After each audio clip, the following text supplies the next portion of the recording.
everybody, Sean and Carmel here at in Carlsbad at LegoLand, California. We're here for the media preview of the SeaLife Aquarium to kind of see what their reopening procedures are and take a look around. There are some new rules in effect, so we'll go over those in just a sec. All right, so just before we even make our way anywhere near the park, the signage is up. So for SeaLife, obviously they're asking people to stay home if they're not feeling well. Temperature checks will be taken to make sure to keep a minimum 6-foot distance while in. Hand sanitizer stations are there, obviously restrooms.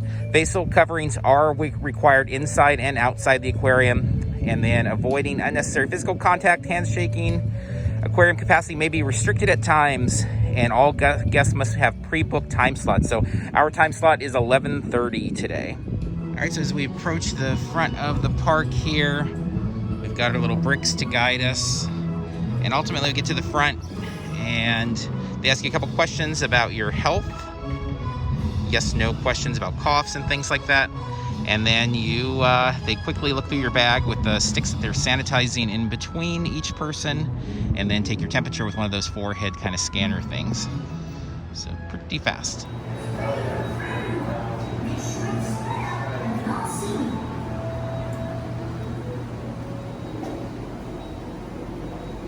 And welcome to SeaLife. We have an awesome dive adventure planned for you today. You're going to meet some of my amazing underwater friends.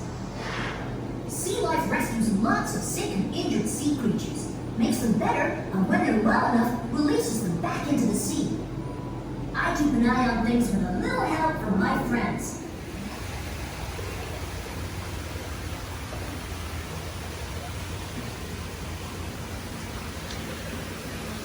And as with outside, all the various exhibits inside have extra little signs of reminders on distancing.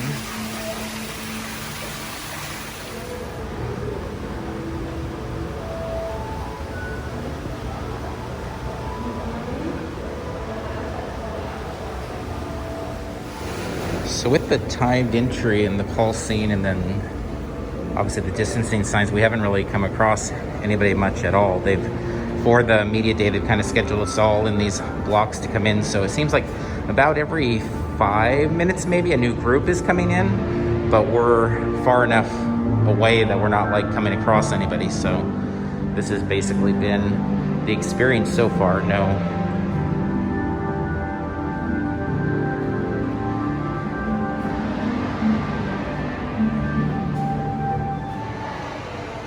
And again, all the larger scale portions, they ask one family at a time to make their way there.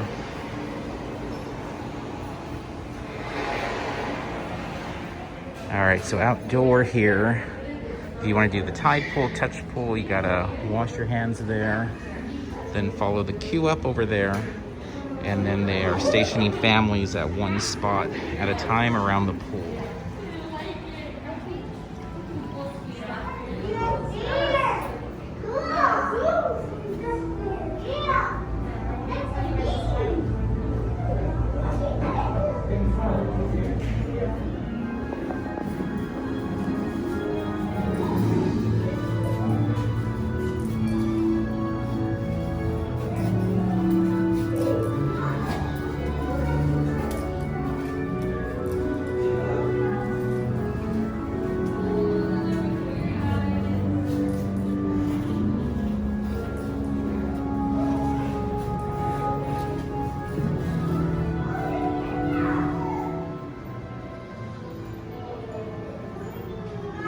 Okay, in this section we got either the elevator, one family per, or you can make our way up the stairs.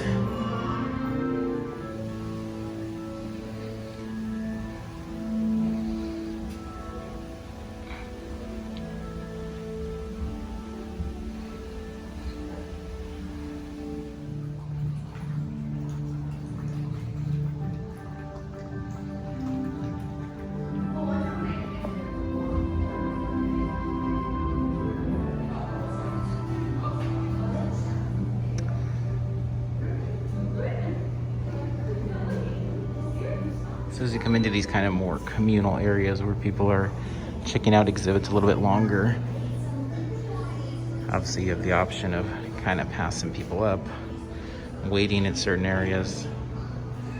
Really not that different from any normal time, just with the mindfulness of the 6 feet rule.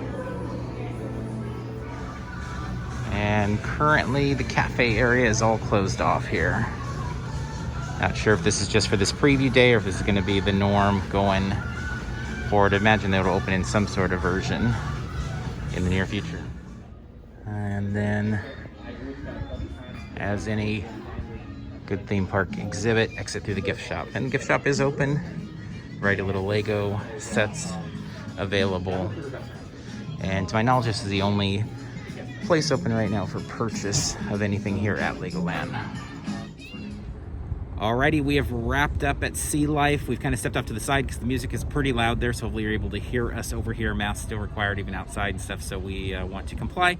It was a good time. They pulsed everybody in. Everything was broken up. I mean, this is a media preview slash, I think, an employee preview, so there is definitely a constant flow of people going in, but I don't know like how things were booked or what the normal booking, you know, how many per hour, things like that, the time slots. Yeah, but we were assigned our time. We were the only ones that went in at our time slot, but then another party was coming in maybe 5 minutes after, and it seemed like every 5 minutes another group was going in of families, and obviously saw the signage as we went along. So lots of cleaning going on in there. Yeah, definitely they were actively cleaning, like especially in the tunnel area. There was a guy in there wiping down windows and stuff, even though I didn't actually see people touching it, but he was wiping it down.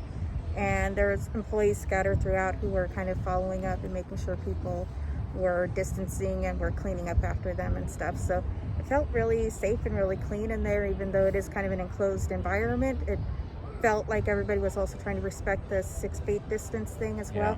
Even the kids that we saw in there, I was really impressed with how well they seemed to be complying with what their parents were requesting of them. So it seemed like everybody was doing pretty well in there, and it felt safe and it felt clean. So hopefully and it stays obviously that way. your mileage may vary on that per family or whatever, but while we were in there, yeah, I mean, I don't know what else we could have really asked for them. I mean, everything was spaced out, lots of cleanliness, lots of hand sanitizer, masks required.